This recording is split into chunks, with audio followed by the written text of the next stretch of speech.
Welcome to the Mark Peterson Show, the alarm clock for your brain, where we talk about business news, current events from a Blackish point of view. How many of you got a chance to see Black Panther? Loved it. Terrific movie. How many of you enjoyed the natural hairstyles that were on display in that movie? How about Shuri, Black Panther's stepsister? She was sporting those braids, right? What if in Wakanda you had to pay $1,500 or $5,000 to take a class to learn how to braid that hair and spend 30 days in a classroom learning those techniques? I bet they'd throw you out of Wakanda.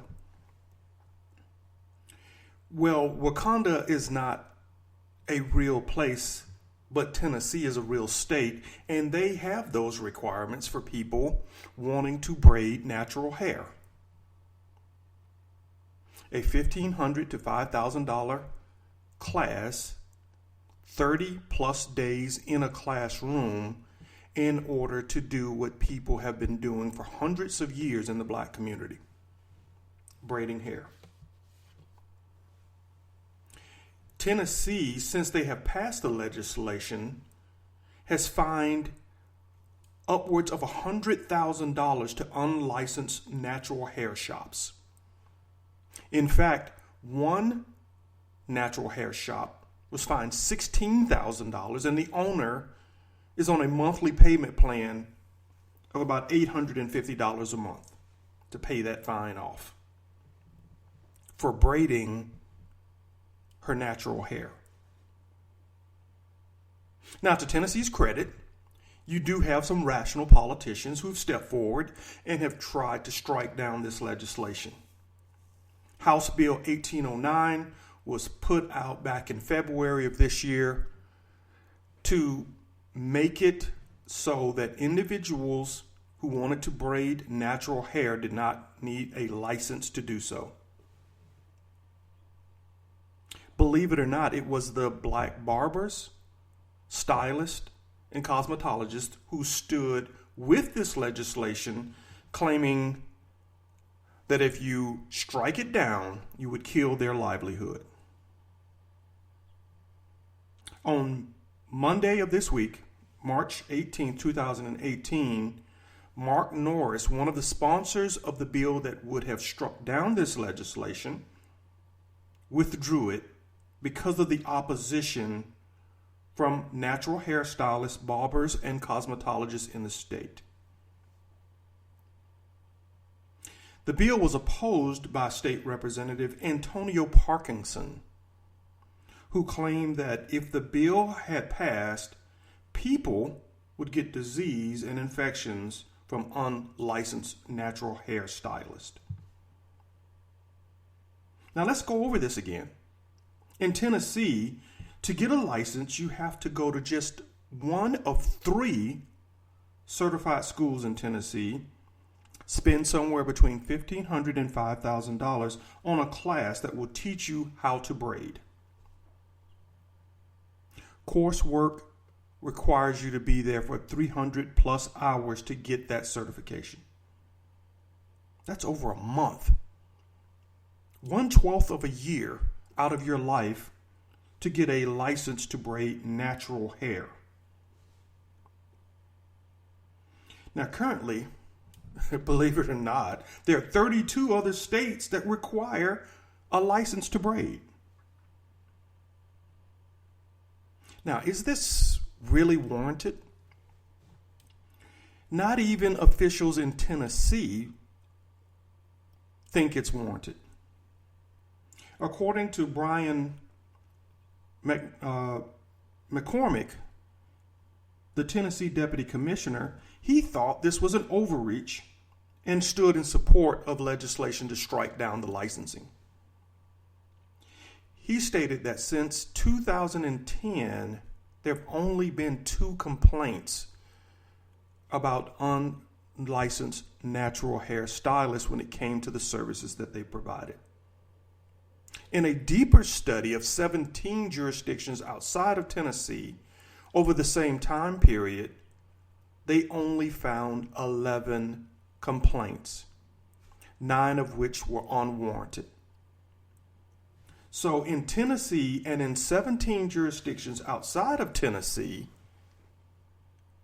we couldn't find any compelling reason, health or otherwise, that would say licensing is required for braiding hair. But yet and still, the school providers of the course, the barbers, the cosmetologists, and even the natural hair stylist stood in support of the bill because it protected their quote-unquote livelihood. Well, I guess you can tell by the sarcastic tone in my voice, I hate it. As I mentioned, there are 32 states that have some legislation that require this. Legislating natural hair. Now, I could take the tack to say, the federal government is coming after black people.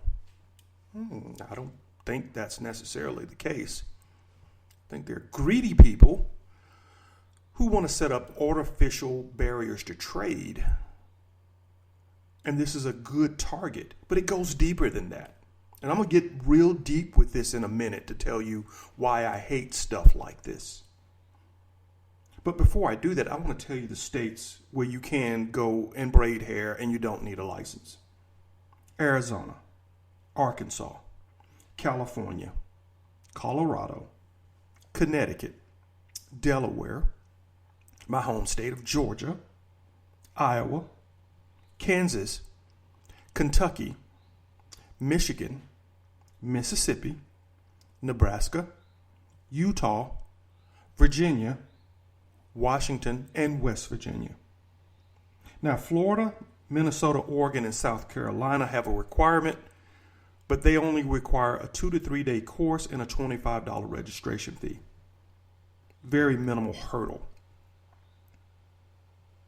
The remainder of the 32 states have restrictions that are either specific to braiding or they lump braiding in with all the other licensing requirements for cosmetology or beauticians. Okay, you're sitting there thinking, this is crazy, if you think like me. Why is the government, state or local, supporting legislation that's taking the opportunity for people to make money and making it extremely difficult? You can't braid at home and have a home-based business if you don't have this license, and you can't do it in a unlicensed shop, even if you have a storefront and you're licensed to do other types of hairstyles in those shops.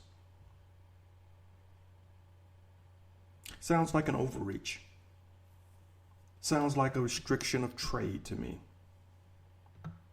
But it goes further than that. To me, it goes a lot further than that.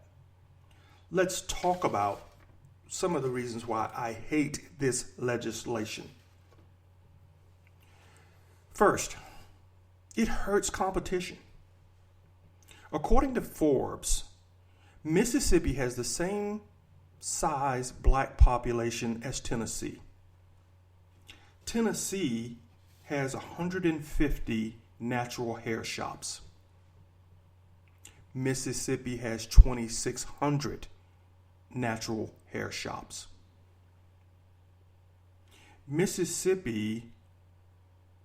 requires their natural hair providers to register with the Department of Health and pay a $25 fee.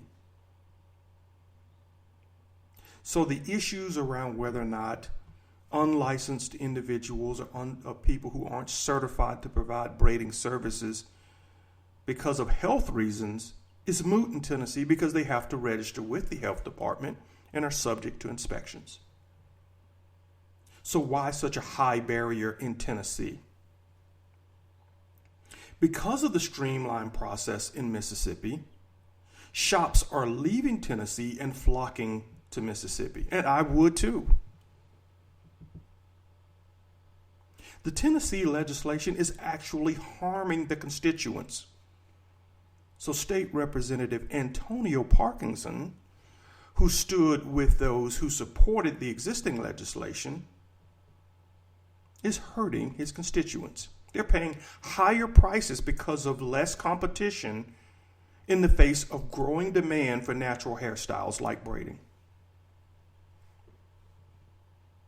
Give that man an economics book.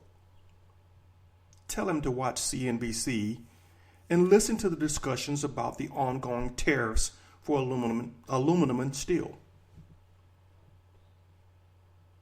And see how those markets are playing out and how they're going to hurt the long-term economic outlook. And Tennessee is already seeing it. Business flight is not a good thing. Restriction of competition is not a great thing for consumers. And let me tell you something else about consumers. They're smart. They know a bad hairstyle from a good hairstyle. And they know a good hairstylist from a bad hairstylist. Those who are unsanitary and don't provide a good product will be out of business. Trust me, I know that. I grew up in Alabama, one of the states that has a restriction or a registration requirement for natural hairstylists. And there are people who provide services out of their house. There's one lady who sells plates every Friday. She'll make up all this great food, and she's a terrific cook, like other women in the neighborhood. She gets absolutely no business because she has 15 cats. Nobody will buy her delicious food because they look at that scenario and it screams unsanitary. Consumers aren't stupid. They just want the market forces to work in favor of them so that they can get the services they want at a market-driven price. And Tennessee is not allowing that. What's the second reason why I hate this legislation? There's no logic. The pretense that they're making that without certification, without a license, these people will spread infections. Okay. 11 filed complaints in 7 years, 9 of them unwarranted, says there's no threat. That's not me saying it. That's the state of Tennessee, your health board and your licensing board saying that, as they support legislation to strike down the licensing requirements. So it's a pretense. It's a pretense.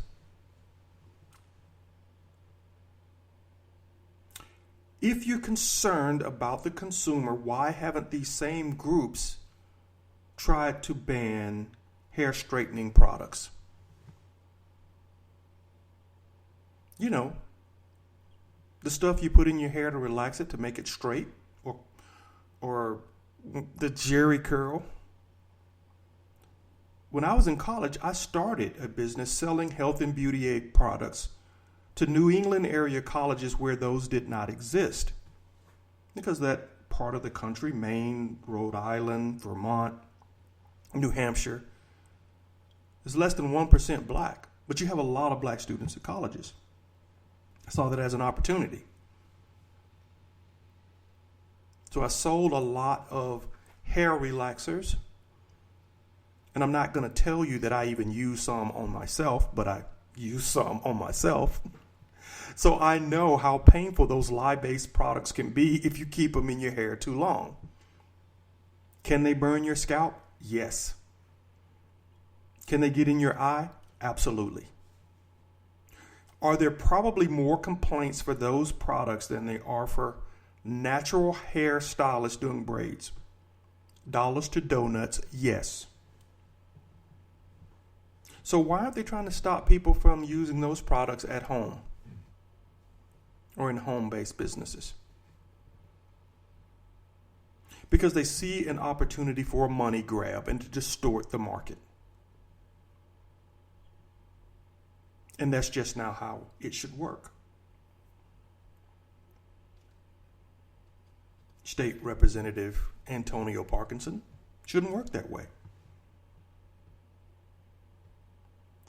Politicians should be leaders, and even in the face of overwhelming illogical support for bad legislation, you should stand against it. The goal is not to get reelected, it's to lead. And not to lead people off a cliff. So there's no logic to that legislation. Those are two very good reasons, in my opinion, to call up the state representatives and push for that legislation to be overturned. But my third reason is the reason that scares me the most.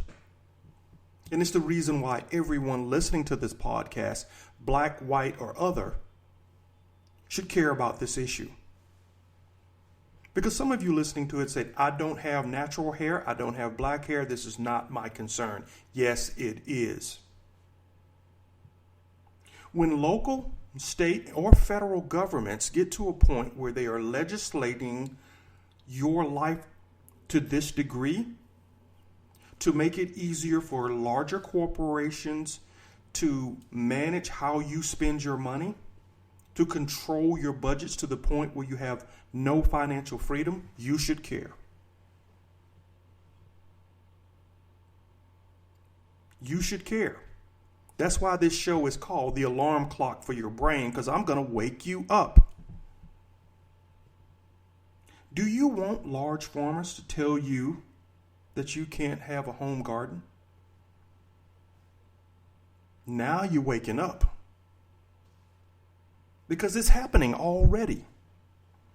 In 2014, Michigan banned backyard farming for homes and for slightly larger farms. That meant they couldn't have chickens, beehives, goats in those farms where they had them previously. And many of these small to medium-sized urban farmers supplied co-ops in Michigan. So what happened when the legislation went into effect? Where did the co-ops have to go to get their goods? Large corporate farmers. Where did the home farmers, the home-based farms, go to get their food? Corporate chains or higher price co-op food. They could no longer provide food out of their backyard to make their budgets meet and balance. Iowa, Florida, Louisiana, they banned front yard gardening, which is the fastest growing trend to keep the food out your front yard. Now, as I told you, I grew up in Alabama, Marengo County and Dallas County. My grandmother was a farmer, and so was my grandfather. I guess they would be if they're grandmother, grandfather. They were married. Grandmother had a huge garden. She called it a small garden, but it was over 2 acres in size.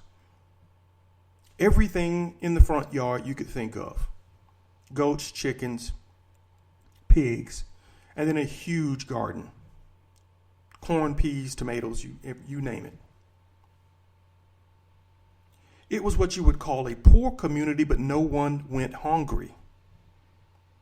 because she provided food to dozens of families at decent prices that they could then feed their families, and she could use the money to finance that cycle all over again. What happens when those types of people can't do that anymore? Well, we know what happens. In Oklahoma, officials entered the yard of Denise Morrison without her permission and pulled up her garden and threw away the vegetables. She attempted to sue, but the case was thrown out because the courts argued they had given her notice about her garden. The notice was you could have a garden as long as the plants weren't over 12 inches in height and contained food that was edible, all of which she complied with. And yet they destroyed the garden anyway, claiming she had violated the statute. You're waking up now? It's not just about braiding hair. If local hairstylists in Tennessee, barbers and cosmetologists can get away with saying bad legislation needs to stay in place because it protects my livelihood, why can't corporate farmers say the same thing?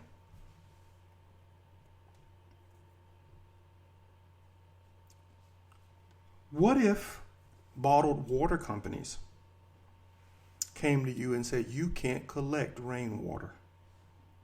You can't harvest rainwater. That's our livelihood. If you do that and provide your own water, what are we going to do? You have to buy from us. That's not fair. Sounds illogical, doesn't it? When you look at it like that. But there are several states out there already that have restrictions on rainwater harvesting. Colorado, they had the most restrictive requirements from a bill passed in 2002, though they relaxed it in 2016 when they allowed people to start collecting roof surface water. So water that would hit your roof and drain off. But any other collections, open containers in your backyard to collect rainwater, are strictly prohibited. Oregon, again, only allows roof surface water collection. In 2012, they arrested a 64-year-old man for collecting water with open containers in his backyard. Ohio allows the collection of water for potable purposes, but they have very strict requirements on how you can collect it, making it extremely difficult for people to do so. Nevada, you actually have to get permission from the state and prove that you're using it for beneficial purposes. In Utah, my buddies in Utah, they go one step further. They actually claim the state owns all the water. Yeah. The state says they own the rainwater, and you can ask for permission to collect it. Now, if you receive a permit, which can only be granted after a state engineer comes out to approve the collection, then you're allowed to collect up to 2,500 gallons. And individuals who do not have a permit are allowed to collect up to 100 gallons. Exceed those limits, and they will gladly fine you and or arrest you.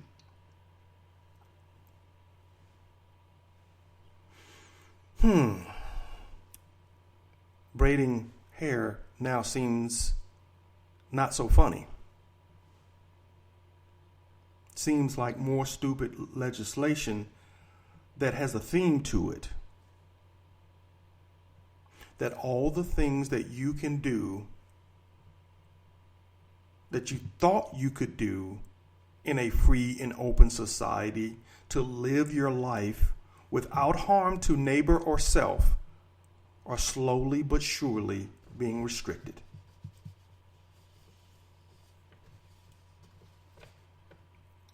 So, where do we go from here? Well, I am going to follow up on this legislation because I have learned, as I mentioned in the opening, that this legislation did not pass. The bill 1809. And we have to push back against those sorts of items.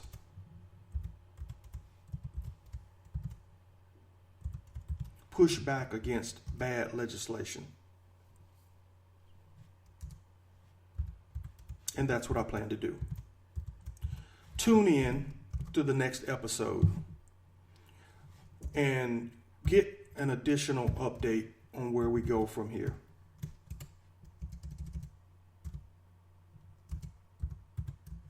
Thank you for listening to the Mark Peterson Show. And remember that this is the alarm clock for your brain, waking you up and turning you on to issues that are going to help you build wealth in your life and freedom to live in an open and free society. I'm Audi 5000.